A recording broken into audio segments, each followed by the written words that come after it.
gonna do a cool solar review. 2038 meter, that's cool. Trimetric. How many amps you pulling in now? You maxed out the 60 amp? The TriStar MPPT 60, yeah. We maxed He's it out. maxing out 60 amps. I've got another one. I've got another one sitting there that right. I'm going to install beside the other one, hook them together so I can network them. Oh man. And that one will be used for the ground mount panels. That's the inverter. Yeah.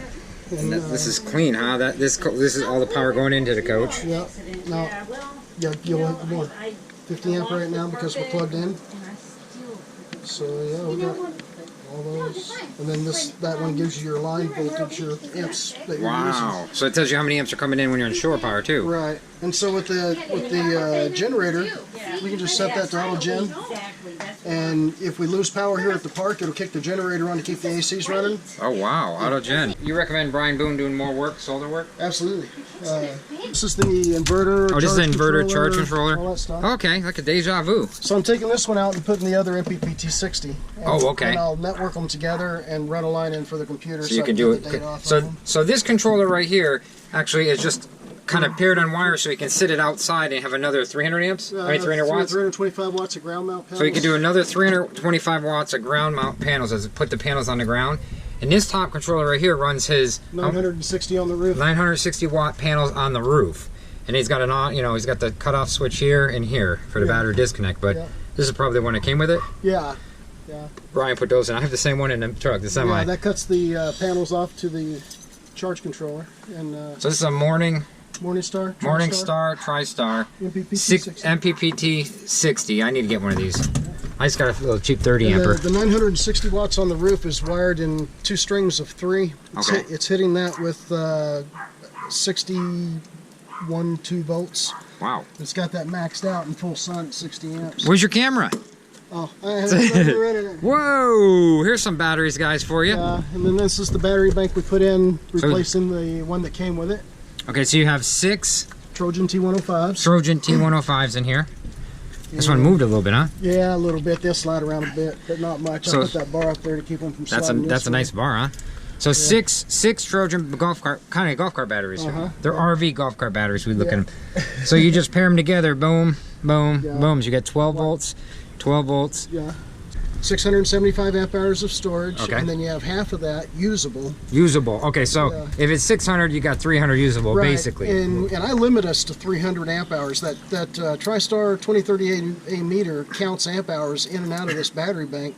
Wow. So we just watch that, and as long as we don't hit 300 or less, so we're fine. So you got the shunts and everything else for the reading and stuff. But now let me ask you a question. How much of these weigh? Because a lot of people can't just put this many batteries in their RV. It's just the weight's an issue. How much? I don't recall exactly, but they're not light. They're pretty heavy. You're talking probably 75 pounds a piece, right? Or more. It wouldn't surprise me. I don't know the exact. So we'll say if they're 75 pounds times 6.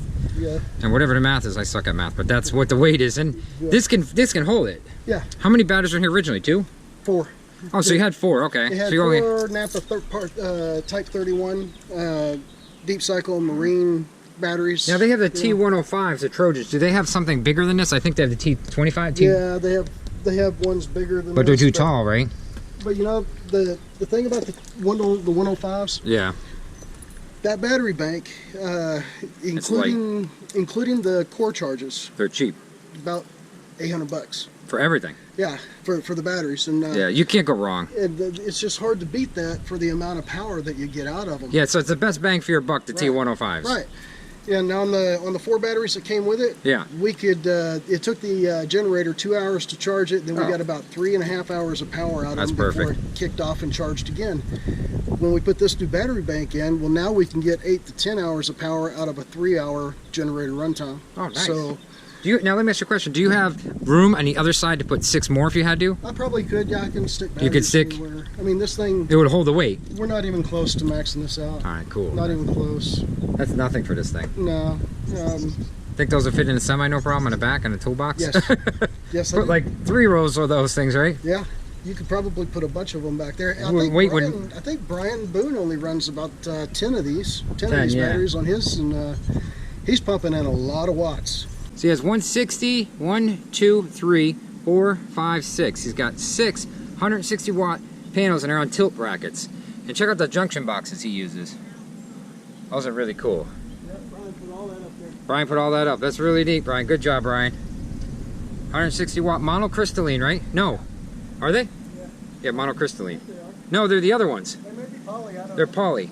So you have tiltable panels, but you don't really tilt them that often. Not that often because, you know, we have the ground mount panels as well, and you get up to 30% more power. Oh, so it's 30% more power when you tilt them. By tilting the panels. But look, did you really have to tilt them in the summer that much? It's like mostly winter months, right? Winter months. So. But, you know, if you're only looking for that 30% extra, and you've got some ground mount panels, you just throw out 300 more watts. Yeah, 300 more watts. You just throw them on the ground, or you just hook them in the side, and you're good. That gets your 30%. You don't have to climb up there and tilt them. Nice, nice. Yeah, this is what we're talking about. His throw-out panels, what he has is, this controller, like I said before, has this wire right here, and he can go out with 320 more watts. Yeah, so it'll make up the difference from the tilt. This a Magnum? Yeah, that came with the coach. Oh, you didn't have to buy one either, wow. These coaches come equipped with Magnum inverters. So he's got a Magnum inverter, the 3,000 watt? 2,000. 2,000, wow. Yeah. So that'll invert from DC to AC right there. There you go. That's a really nice inverter. Now you can't run your AC on that. That's a big question. No. I mean, if you had a soft start and everything, you probably could for like an hour. If I had a soft start put on there with this battery bank, I could probably run the 15,000 BTU for 2 or 3 hours. It's not even worth it. Well, then you don't have enough sun to charge your battery bank. Yeah, and then you're done for the day. You might as well run your generator. Can't run your AC off it, guys. You just can't do it. It's not worth it really, because you're gonna deplete your battery bank, and then you have nothing. Yeah. So to run AC, you need about 3 times those batteries. And then you got to recover them the next day, and it's huge recovery. Yeah, it's just not worth it, because you might as well just, if you're gonna. Could you do it with lithium, you think? Sure. I mean, you'd have to have a lot of lithium. There's people doing it. You know, we met a guy in Quartzsite that's got a 500 amp hour lithium battery bank. Right. But that's still not enough. That's over $4,000. That's just for the batteries. He paid $4,200 for that battery bank. I didn't worth it. And built it himself. So. And he could still only run about 5 hours, 4 hours, right? Probably. You know. And then he's depleted everything.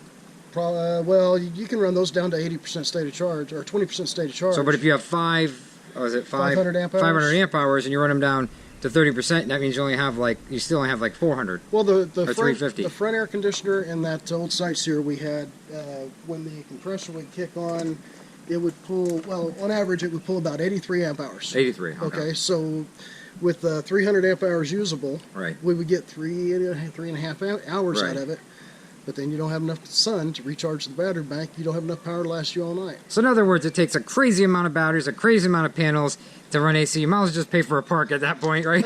Well, you know, that or control your elevation, your altitude, you know. Yeah, you have an RV, go up in the mountains. Go up. Why don't you do this? Since you showed us your cool, awesome solar panel setup, why don't you say your channel name on YouTube? Our channel is Nomadic Native. Nomadic Native. Check them out, guys. This is like really one of the coolest setups I've actually ever seen. There's cooler setups, but this is pretty neat, pretty wild, and he's got a good setup because he can deploy those panels on the side and get extra amps and watts. You know, when it's a cloudy day. So yeah, it's a great setup. It's something that I'm gonna get. I want to get the 160 watt panels. Brian Boone showed me they're a pretty good deal. You can get a pretty good deal on them, and it's like it turns out to like $1 a watt, right? Yeah, it's not very expensive these days. It's like $1 a watt. It used to be. I mean, before it was like $3 a watt. The problem is in the next 4 years, 4 million people are going to be hitting the streets every year. 4 million more people. You're not going to be able to get in an RV park. So you're going to have no choice to boondock, and you're going to want power.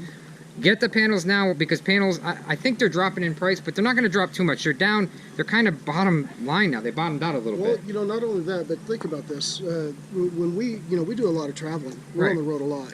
Yeah. And when we're traveling between states or whatever, if you can't find a park, we're boondocking. So you have to. The solar helps us with that, whether we're in a Walmart parking lot or a rest stop. Right. Many RV parks today are charging much lower monthly prices and charging your whatever electricity you use. Oh, okay, so they're giving you a break on the lot, but you pay for your own power. Right. Yeah. The national average is $595 for full hookups for a month. National average $595. The RV parks in this area are charging about $330 a month plus your electricity. You know what they're charging per kilowatt here? 15 cents. 15 cents. That's high. That is. That's really high. We paid 8 in Arizona, but if you have a solar setup like we have, the only time we need to plug into their power and use it is if we're going to run the ACs or do laundry. That's it. You could literally run AC, cool day, unplug, and not even use power. Exactly. Yeah. Do you have to physically unplug? No, you can override that? Just flip the breaker. The breaker. That's all we do. That's cool. Well, it's an awesome setup, guys. Check him out on his channel. I'm going to put it below in the description. Put his channel name because he's got a cool channel. He's great with, well, he protected our country. If you're in the U.S., thank you for protecting us, guys. Like us and share us. You know you'll find us funny.